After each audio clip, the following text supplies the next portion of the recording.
Sir मैं जानूंगी आपको कि प्रकार साहाय्य करिपारे। नमस्कार मैम। आज्ञा सर कहूँ। मैम एटा कालिया योजना स्कीम से हेल्पलाइन नंबर था। आज्ञा सर। मैम मु गंजाम रो कहतली। आज्ञा सर आपको जिला गंजाम। आज्ञा। आज्ञा सर मैं आपको फोन नंबर जानि पारे कि? हां। आज्ञा सर 7377। आज्ञा सर 7377 7377 38 38 59 59 48। 48। आज्ञा सर कहूँ मैं आपको कि प्रकार साहाय्य करिपारे। मैम अपन जो ए जो कालिया योजना स्कीम रे जो अपन छाड़ले जहा वेबसाइट रे मु सेटा पढिले बे तो पढला परे मोर किछि डाउट थिला सेथि पई कंसर्न करिया पई फोन करथिले आपन।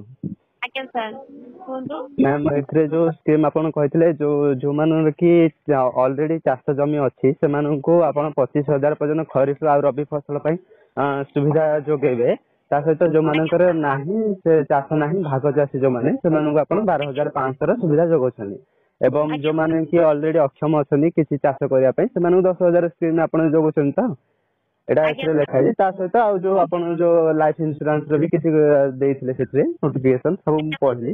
मैम एथरे जो आपन जो जोगेबे ए फॉर्म खाली फिलअप कला परे आपन जो बैंक आमे जो पासबुक दबु सेथरे आमे जो कैटेगरी रे जाउचु से फॉर्म फिलअप करी के आमे पासबुक दबु देला परे सेटा सीधा अकाउंट में पैसा आसीबो। मैम आज्ञा सर आपनको प्रथमे जाई कि आपनको देखिया पड़िबो आपनको ग्राम पंचायत आपनको लिस्ट बाहर कि नाही लिस्ट रे आपनको ना अछि कि नाही जदि लिस्ट रे ना अछि तो आपनको किछि करबा को पड़िबो नाही आपनको किछि दिन अपेक्षा करबा पड़िबो सेटा आपनको पंचायत रो आपनको जणाई दिया जिवो। आज्ञा यदि लिस्ट रे ना बाहर नथो तो आपनको फॉर्म टिको सेटु सबुज आपनको ग्राम पंचायत रो सबुज फॉर्म टिको आनी सेठी फिलअप करी सेठी तिबा ड्रॉप बॉक्स रे आपनको पकाई दिया पड़िबो। आज्ञा आज्ञा सर जदि मैम कहले जदि लिस्ट रे ना अछि ताहले हमको आ किछि फॉर्म फिलअप करबा पड़िबोनी? नाही सर जदि लिस्ट रे ना अछि आपनको किछि करबा को पड़िबो कि तो आपनको किछि दिन अपेक्षा करिया को पड़िबो आपनको पंचायत रो आपनको जणाई दिया जिवो। पंचायत रो जणैबे ना? आज्ञा सर मैम से जो लिस्ट रे आमे से एडा ग्राम पंचायत कि पंचायत समिति सेठी गले ही चेक करि पारू ना वेबसाइट रे किछ अछि जोथरे आमे जो हिताधिकारी को ना देखि पारू बोले आज्ञा ना अछि सर मैं आपनको कॉल टिको टिके लाइन रखि पारे कि? Sure ma'am.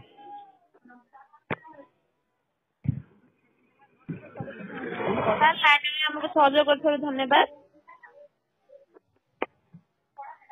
आज्ञा सर कोन सर लाइन रे सहयोग करथो आपनको धन्यवाद। हां मैम आज्ञा सर मैं आपको सर कहि दोजी आपण ना चाहिले भी आपण जाई कि नेट पे एटा देखि पारिबे तो हमर नेट वेबसाइट होजी www.kalia.co.in तो सेठी आपण सेठी वेबसाइट रो बाजला पर हिताधिकारी ना तारो एड्रेस सब देइ देला पर सेटा आपण को जणाई देबे। ठीक अछि मैम सेठे ना अप्लाई करिवे। मैम हम तो जमीन नाही तो भाग चाषी हिसाब रे से जो अछि आपनर 12500 सेटा अप्लाई करिया चाहथुनु।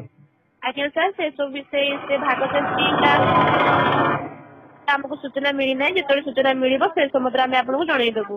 मैम सूचना मिलना माने आपण तो वेबसाइट देइ छ ना 12500 जो सुविधा जोगेबे जे भाग सेटा दिया है जी किंतु से विषय रे सूचना नाही से सेटा सूचना आसिला हम आपनको जणाई देबो। आपण जो एबे कार्यक्रम जे स्कीम दा होची ए प्रकार जो आपण जहा जो पांच जो चाषी पई भाग चाषी पई आ जो सहायता पई जो आपण जो स्कीम दा बाहर करछन किंतु एबे आपण वर्क कार्ड होची केवल जो चाषी मानन पई चाषी मानक पे जो मानकर 2.5 एकर जमी रो अधिक 5 एकर जमी कम थिबो से मानकु 5टी फसल ऋतु पे 5टी किस्त रे 25000 टका जोगाई दिया जिवो। एते भूमिहीन आ जो शारीरिक अक्षम ए मानक पे कोनोसी सूचना नाही से सूचना मैम ए सूचना नाही आपण पाखरे सूचना हार नाही ना एडा एबे पर्यंत वर्क कार्ड होनी मैम एबे चालुनी से सुविधा केते से सूचना ते हम पाखरे पहुंची नाही पहुंचला हम आपन को जणाई देबो सर। ठीक अछि मैम हो ठीक अछि ताले हम पाखरे आसिला हम आपन को जणाई देबो सर। हेले मैम आ ए दी कैटेगरी लोक किसी फॉर्म फिलअप करिवे नेबे? आज्ञा सर ए जो दीटा कैटेगरी जो रहिला जो चाषी मानू छाडला पर आ जहार चाषी नाही तो से माने एबे किसी करिवे नि से माने किसी काम जो फॉर्म फिलअप करिवे? आज्ञा सर सर सेटा सूचना आसिला हम आपन को जणाई दिया जिवो। ठीक अछि हो ठीक अछि ताले जो चाषी माने जो आपन जो 25000 टका रे सुविधा जोगे से माने से माने को भाई इंटरेस्ट लेवल तो 0 तारे ନାଇଁ ସାର୍ ଆପଣଙ୍କୁ କୌଣସି ଇଣ୍ଟରେଷ୍ଟ ଦବାକୁ ପଡିବ ନାହିଁ। 25,000 ଯୋଉ ଆପଣଙ୍କୁ 5ଟି କିସ୍ତିରେ 5ଟି ଫସଲ ଋତୁ ପାଇଁ ଦିଆଯାଉଛି ସେଥିପାଇଁ ଆପଣଙ୍କୁ କୌଣସି ଇଣ୍ଟରେଷ୍ଟ ଦବାକୁ ପଡିବନି କି ଆପଣଙ୍କୁ ପଇସା ରିଟର୍ନ କରିବାକୁ ବି ପଡିବନି ସାର୍। ପଇସା ବି ରିଟର୍ନ କରିବାକୁ ପଡିବନି ମ୍ୟାମ୍? ନାଇଁ ସାର୍ ଏଇଟା ସରକାରଙ୍କ ତରଫରୁ ସହାୟତା ପ୍ରଦାନ କରାଯାଉଛି ସାର୍।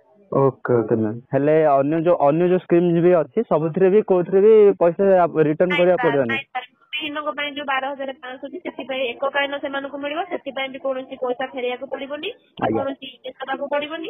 ଅକ୍ଷମ ଶାରୀରିକ ଅକ୍ଷମ ମାନଙ୍କ ପାଇଁ ଯୋଉ 10,000 ଟଙ୍କାର ଆର୍ଥିକ ସାହାଯ୍ୟ ଅଛି ସେଥିପାଇଁ ବି ଆପଣଙ୍କୁ କୌଣସି ଇଣ୍ଟରେଷ୍ଟ ଦବାକୁ ପଡିବନି କି ଆପଣଙ୍କୁ ଫେରେଇବାକୁ ପଡିବନି। ଏକକାଳୀନ ଆପଣଙ୍କୁ 10,000 ଟଙ୍କାଟି ଠିକ ଅଛି ମ୍ୟାମ୍। ହଁ ଯୋଉ ଚାଷୀ ମାନଙ୍କ ପାଇଁ ଯୋଉ 5ଟା କିସ୍ତିରେ ଆପଣ ଦେବେ ଖରିଫ ଆଉ ରବି ଫସଲ ପାଇଁ ସେଇଟା ଆପଣ 5ଟା କିସ୍ତିରେ ଦେବେ 5,000 ହିସାବରେ 25,000 ଟଙ୍କା। 5ଟି ଋତୁ ଫସଲ ପାଇଁ ଆପଣଙ୍କୁ ସେଇଟା 25,000 ଟଙ୍କା ଯୋଗାଇ ଦିଆଯିବ। ଆଜ୍ଞା। ଆଉ ଅନ୍ୟ ଜାଗା ଯୋଉ ଦଉଛନ୍ତି ଏକକାଳୀନ ମିଳିବ ନା? ଆଉ ମ୍ୟାମ୍ ଯୋଉ ଲାଇଫ ଇନ୍ସୁରାନ୍ସ ବିଷୟରେ କିଛି କହିବେ? ଯୋଉ ଜୀବନ ବୀମା ଉପରେ ଯୋଉ ଅଛି ଆପଣ କଣ ପ୍ରୋଭାଇଡ କରୁଛନ୍ତି ସର୍ଭିସ? ଆଜ୍ଞା ସାର୍ ମୁଁ ଆପଣଙ୍କୁ ଲାଇଫ ଇନ୍ସୁରାନ୍ସ ବିଷୟରେ କହିଦଉଛି। ଆଜ୍ଞା ଆଜ୍ଞା ସାର୍ ଆପଣ 18ରୁ 50 ବର୍ଷ ବୟସ ମଧ୍ୟରେ ଯଦି ଆପଣଙ୍କର କୌଣସି ସେଇଟା ହଉଛି ଜୀବନ ବୀମା ସୁବିଧା ଅଛି। 18 ବର୍ଷରୁ 50 ବର୍ଷ ମଧ୍ୟରେ ଆମର ଦିଟା ଅଛି ନା ବୀମାଟା ଅଛି। ଜୀବନ ବୀମା ଗୋଟେ ଆଉ ଗୋଟେ ହଉଛି ଆକ୍ସିଡେଣ୍ଟ ଜନିତ ବା ଦୁର୍ଘଟଣା ଜନିତ ବୀମା। ଏଇ ଜୀବନ ବୀମାଟି ହଉଛି 18 ବର୍ଷରୁ 50 ବର୍ଷ ବୟସର ଲୋକମାନଙ୍କୁ 2 ଲକ୍ଷ ଟଙ୍କାର ଜୀବନ ବୀମାଟି ଯୋଗାଇ ଦିଆଯିବ। ଜୀବନ ବୀମା ବାବଦକୁ 330 ଟଙ୍କା ବାର୍ଷିକ ପ୍ରିମିୟମ ଦେୟରୁ ଚାଷୀ ଦେବ 165 ଟଙ୍କା ପ୍ରିମିୟମ ଆଉ ରାଜ୍ୟ ସରକାର ଦେବେ 165 ଟଙ୍କାର ପ୍ରିମିୟମ। ଦୁର୍ଘଟଣା ଜନିତ ବୀମାକୁ 18 ବର୍ଷରୁ 50 ବର୍ଷ ବୟସ ମଧ୍ୟରେ ଯଦି ଆପଣଙ୍କର କୌଣସି ଦୁର୍ଘଟଣାରେ ମୃତ୍ୟୁ ହେଇଗଲା ସେଥିପାଇଁ ଆପଣଙ୍କୁ 2 ଲକ୍ଷ ଟଙ୍କା ବି ଯୋଗାଇ ଦିଆଯିବ। ସେଥିପାଇଁ ଆମର ବାର୍ଷିକ 12 ଟଙ୍କା ପ୍ରିମିୟମରୁ ଚାଷୀ ଦେବ 6 ଟଙ୍କା ଆଉ ରାଜ୍ୟ ସରକାର ଦେବେ ଆମର 6 ଟଙ୍କା। ମ୍ୟାମ୍ ମୋ ବାପାଙ୍କର ତ ବୟସ ଏବେ 53 ତ ସାର୍ ମୁଁ ଆପଣଙ୍କୁ କହୁଛି ଯଦି 51ରୁ 70 ବର୍ଷ ବୟସ ମଧ୍ୟରେ କୌଣସି ଲୋକଙ୍କର ମୃତ୍ୟୁ ହେଇଗଲା ସେଥିପାଇଁ ଆପଣଙ୍କୁ 12 ଟଙ୍କା ବାର୍ଷିକ 12 ଟଙ୍କା ପ୍ରିମିୟମରେ ରାଜ୍ୟ ସରକାର ତାଙ୍କର ସମସ୍ତ ଖର୍ଚ୍ଚ ବହନ କରିବେ। ହଁ ହଁ ମ୍ୟାମ୍। ଏ ଯୋଉ ଲାଷ୍ଟ ମ୍ୟାମ୍ କହିଲେ ଆପଣ 50ରୁ ଯୋଉ 50ରୁ ପରେ ସେଥିପାଇଁ ଯୋଉ ଆପଣ ଯୋଉ କହିଲେ ଏଇଟା ଏଥିରେ କିଛି ଡିପୋଜିଟ କରିବାକୁ ପଡିବନି? ପ୍ରିମିୟମ କିଛି ଦେବାକୁ ପଡିବନି? ପ୍ରିମିୟମ କିଛି ଆପଣ ଦେବେନି। ଯଦି 51ରୁ 70 ବର୍ଷ ବୟସ ମଧ୍ୟରେ ଆପଣଙ୍କ କୌଣସି ଦୁର୍ଘଟଣାରେ ମୃତ୍ୟୁ ଘଟିଗଲା ଆପଣଙ୍କୁ କୌଣସି ଟଙ୍କା ଦବାକୁ ପଡିବ ନାହିଁ। 12 ଟଙ୍କା ଦେଇକି ଆପଣଙ୍କୁ ସମସ୍ତ ରାଜ୍ୟ ସରକାର ବହନ କରିବେ ଯଦି 51ରୁ 70 ବର୍ଷ ବୟସ ମଧ୍ୟରେ ମୃତ୍ୟୁ ହେଲା। ଓକେ ଓକେ ଠିକ ଅଛି। ଆଜ୍ଞା ସାର୍। ହେଲେ ମ୍ୟାମ୍ ଏଇ ଯୋଉ ଫର୍ମଟା ସେଇଠି ଆମେ ଯେତେବେଳେ ସବମିଟ କରୁ ଏ ଫର୍ମଟା ବି ଯୋଉ ଇନ୍ସୁରାନ୍ସ ଫର୍ମ ସେଥିରେ ଆମେ ସେ ଗୋଟେ ଫର୍ମରେ ଥିବ ନା ଏଇ ଯେ ଅନୁସାରେ କଣ ସେଟା କରିବାକୁ ଚାହୁଁଛନ୍ତି? ଅଛି ସବୁଜ ଫର୍ମ ଅଛି ଆପଣ ସେଇ ଆଣିକି ସବୁଜ ଫର୍ମରେ ଲେଖା ଅଛି ଆପଣ ଲେଖା ଅଛି ସେଥିରେ ସାର୍। ହଁ ମ୍ୟାମ୍। ଆଉ ଯୋଉ ଚାଷୀରେ ଯୋଉ କହିଲେ ଏଇଟା କେବଳ ପୁରୁଷ ନା ସ୍ତ୍ରୀ ବି ଯାହା ଘରେ ଯଦି ନଥିବେ? ଯାହା ନାଁରେ ଥିବ ସାର୍ ଜମି ଯାହା ନାଁରେ ସେ ପୁରୁଷ ହୁଅନ୍ତୁ କି ସ୍ତ୍ରୀ ହଁ ସେଇଟା ତ ଯାହା ମ୍ୟାମ୍ ଏଇଟା ତ ଯାହା ନାଁରେ ଅଛି ସେ ଚାଷୀ ପାଇଁ। ଆଉ ଯିଏ ଭାଗ ଚାଷୀ ହେଇଥିବ? ଆଜ୍ଞା ସାର୍। ଯିଏ ଭାଗ ଚାଷୀ ହେଇଥିବ ମ୍ୟାମ୍ ସେ ପୁରୁଷ ସ୍ତ୍ରୀ ଉଭୟ କରିପାରିବେ? ଆଜ୍ଞା ସାର୍ ଅଧିକ ସୂଚନା ପାଇଁ ମୁଁ ଆପଣଙ୍କ କଲ୍ ଟିକେ ଲାଇନରେ ରଖିପାରେ କି? ହଁ ମ୍ୟାମ୍।